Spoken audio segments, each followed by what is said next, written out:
This is Comic Picks by the Glick. Hey, I'm your host, Jason Glick. Hey, Jason Glick, what's going on? Oh, not a lot, John. But I am glad to say that the final volume of the series I wanted to talk about last time, finally arrived. It's like, and now I can actually talk about it. Woohoo! Hooray, Postal Service or something. Yes. So, what do you have on tap for us? Okay, I have a series called Wild's End, from writer Dan Abnett and artist INJ Colbert. Now, they're a writer and artist team that have been working together for a couple of years now. It's like, and they've done some quality stuff, especially as far as this series is concerned.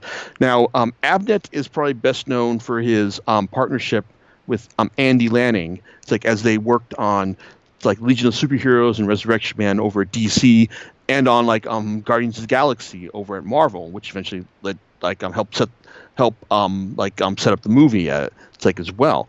It's like while Abnett had a falling out with Lanning that has seen him write solo for the last couple of years, he's actually been able to thrive writing books, comics such as Titans and Aquaman for DC, and create her own projects like the new Dead Guardians with Colbert over at Vertigo. Now that was a fun series that basically introduced the concept of zombies and vampires to an Edwardian English society.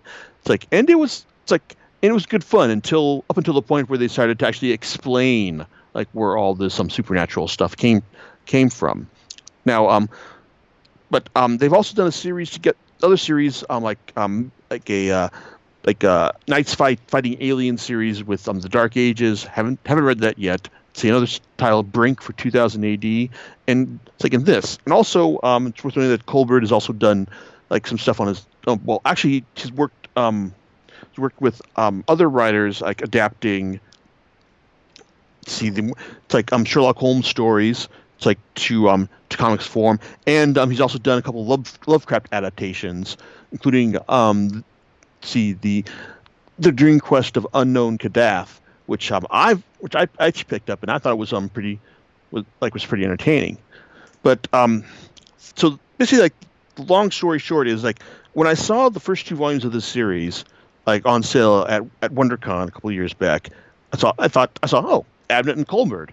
Hey, it's they're a pretty good team. Might as well see what this is about. Well, Wild's End has a really fun and easy to grasp setup. It's like that, and it's basically it is basically War of the Worlds by way of The Wind in the Willows. So what I'm saying is that it's basically anthropomorphic animal characters have to deal with an invasion of alien. It's of robotic type aliens. It's in the English countryside. So it's and for the most part it's pretty entertaining. It starts off calmly enough with us getting to know Clive Slipaway.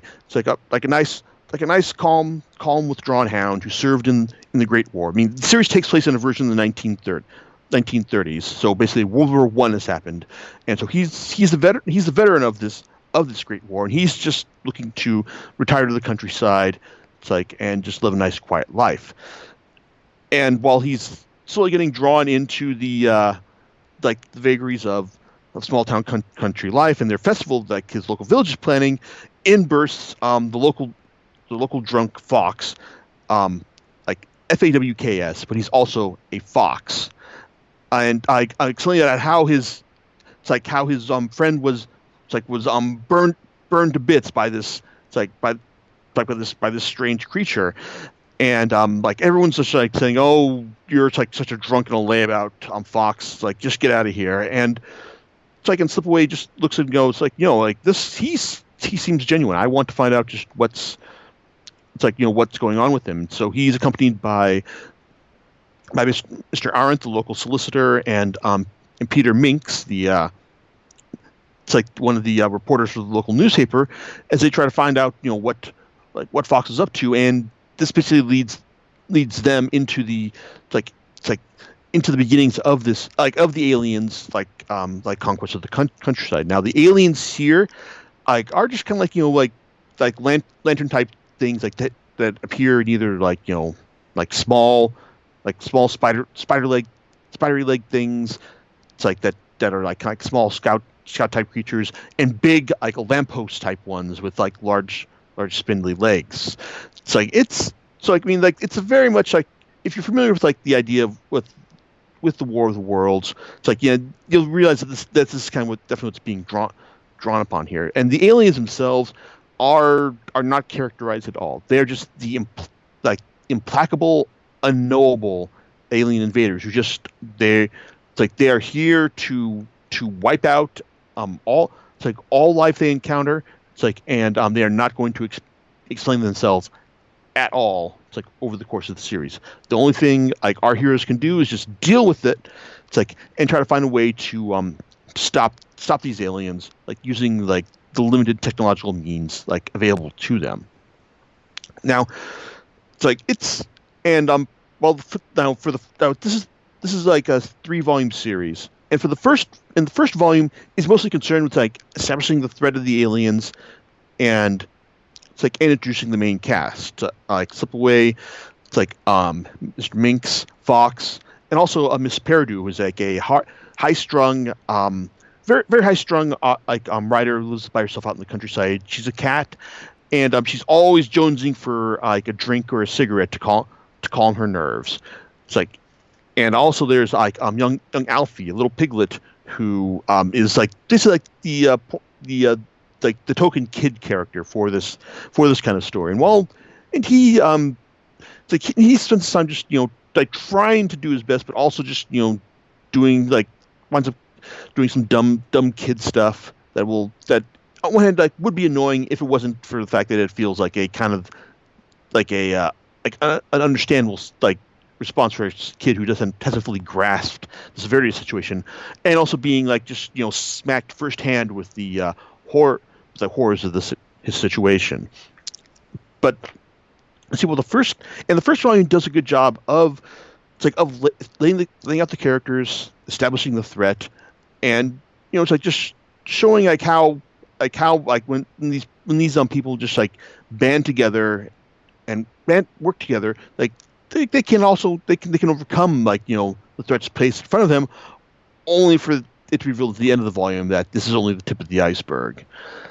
Then volume 2 like starts delving into more of the themes that we'll get that dominate the rest of the series, such as when the military gets involved, and the military and like some of the government get involved, and they try to like sort things out on their own end, for better but mostly for worse, because like the government just like does not have a proper understanding of what's going on, and they kind of regard our cast with suspicion. There's a feeling that maybe they've been taken over by these aliens because we don't know what they can do. It's like this is kind of laid out by Laidlaw, the squirrel character, who's also like representative of government intelligence. And yeah, it's like from our perspective, he's clearly meant to be like the villain here, but at the same time, though, it's like his paranoia isn't entirely unjustified. There are some parts where in the story where you can understand why he'd be so distrusting of it, and it does make a certain amount of sense like to be that way. And even at one point in volume 3, his paranoia actually winds up rooting out a spy.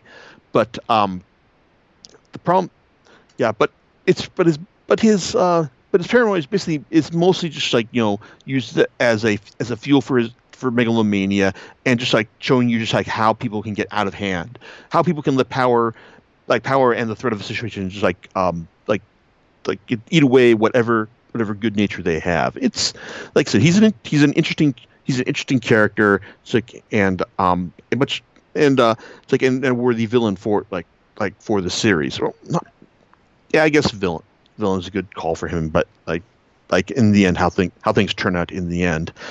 But but volume 2 does a good job of expanding the scope of the series, bringing it like showing us how these characters work. It's like work with the military and try to find the best way to do in this situation. And also Abnett has some fun with how writers respond to this, because he introduces two characters, Lewis Kornfeld and Runciman. I can't remember his first name, but two writers of science fiction. But the difference is that while Kornfeld specializes in the kind of like schlocky hack science fiction hack work about like Venusian invaders to Mars, and like Runciman is basically the kind of like scholarly science fiction writer whose work is influenced by scientific rigor and like actual science. It's like they it was fun to see them butt heads, and also to see how like Kornfeld it's like deal with how like it's basically his one of his most hackiest situations like brought to life, and his when he finally gets a chance to confront the aliens about hey, it's like I spent all my life trying to find out ways to like to find ways to tell stories that don't like involve aliens and they attack, because everyone's going to expect that. But here you are, you aliens, you go and just do exactly that. You're a bloody disappointment.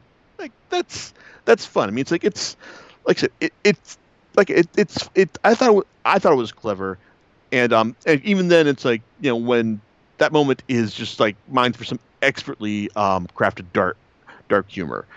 So it's like it's not that it's not all like horror. It's like horror and awfulness that's thrown at you. Like there's it's like Abnett knows like when to like throw in some moments of lightness in order to like keep keep things from becoming like too much of a grind. It's like like I said, it's a series that it's like it deals with an awful situation, but it knows how to manage the tone and to keep the reader invested throughout.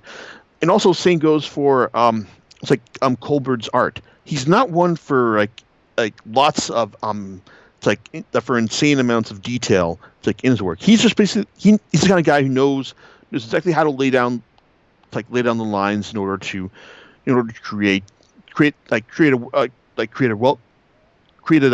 well-crafted scene. It's like whether it's like the alien, or that's like showing the aliens just attacking in force, or just like the characters just standing around having a quiet moment together, or at the very end of the second volume, which has a double page spread that is just a scenery. It's just a picture of the town's main street, but because of what was mentioned on the other page, it's this really disturbing moment when you realize what's actually being shown right there, and that's just like some magnificent work right there. It's like, and it's strong all the way through to the very end. Now, one of the things about this series is that, like I said, I got the first two volumes at the same time, and so I was wondering, okay, well, clearly there's got to be a third volume to finish this up, or like to just continue the story, right? Right? Okay, so this it's like these like the story kind of like languished for a while before. Oh yeah, because that's right. The publication date for this, like for this volume was for volume 2 was July 2016. So the series has been kind of like in limbo like ever since then. At least until its publisher Boom announced that Volume 3, the concluding volume, would be published as an original graphic novel. It's like earlier this year. I thought, oh, thank God. So how does Volume 3 provide a satisfying wrap up? Well, more or less, really. I mean, it's like I said, it does add some interesting twists. Some depressingly believable twists to how the military continues to respond to the situation as Laidlaw assumes full command. But it's like, but it also just like kind of sets up. Well, it focuses on the characters' continuing quest to survive, and also to track down a research facility that they've been working on an alien device. It's like as the series kind of like this volume that goes on. I mean, like it goes in like lots of interesting directions. In fact, even like it's probably like it's telling how strong it is that even the addition of like a host of like kids that are rescued from a from a nearby train before it explodes. It's like actually like don't actually like impede the flow of the story, and even you lend themselves to some clever comic moments with new Fox character Johnny Jakes. So, but as I was reading, it's like I was getting towards the end. I was like, wow, it's like it's getting close, and I his Abnett's gonna be able to wrap things up at the end. Yes, he is. It's like I can't say it's a really smashing or inventive series, but it wrap up. But it does bring a nice sense of closure to the overall story. I'm sure I would have liked to have seen like where things go from here. In fact, because well, the ending offers a good amount of closure. Um, things were definitely like not finished but as far as the alien threat is concerned at the end of this volume. But the overall story does reach a nice end, and so as it is, like I really enjoyed these three volumes. I mean, would have liked it if the series had been discovered by more, it's like by more fans, or people had bought the like the collected editions in the tens of thousands instead of maybe the thousands, if I'm being hopeful here. Um, but overall, it's like this three volume series takes that like easy to grasp setup of like the War of the Worlds by way of Wind of the Willows. It's like and does some interesting things with it. Tells a very relatable story to regular humans. It's like as opposed that like has appeal beyond just it's like it's an anthropomorphic twist. It's like I really enjoyed it. It's like, and I'm definitely gonna make more of an effort to try and track down the stuff by Abnett and Colbert that I haven't read yet, because clearly this shows that they're probably definitely one of the more reliable it's like writer artist teams in comics these days. It's like, so yeah, it's three. Wild's End is three volumes. It's like, and I definitely recommend it. John, it's like, any thoughts on your end about all this? Well, you got me sold. I'm gonna check it out. Cool. Yep. Absolutely. Yeah, interesting premise. So do you know what you're going to be talking about next time? Well, that's I've got. This is the case where I got ideas, but I don't have the actual stuff in my library yet. I like I said, there's a lot of potential things that I could talk about, but we'll see. You'll That's have to stay tuned to the next time. indeed. All right. That's our story, and we're sticking with it. That's right. We'll catch you next time on Comic Picks by the Glick. All right, later. Bye.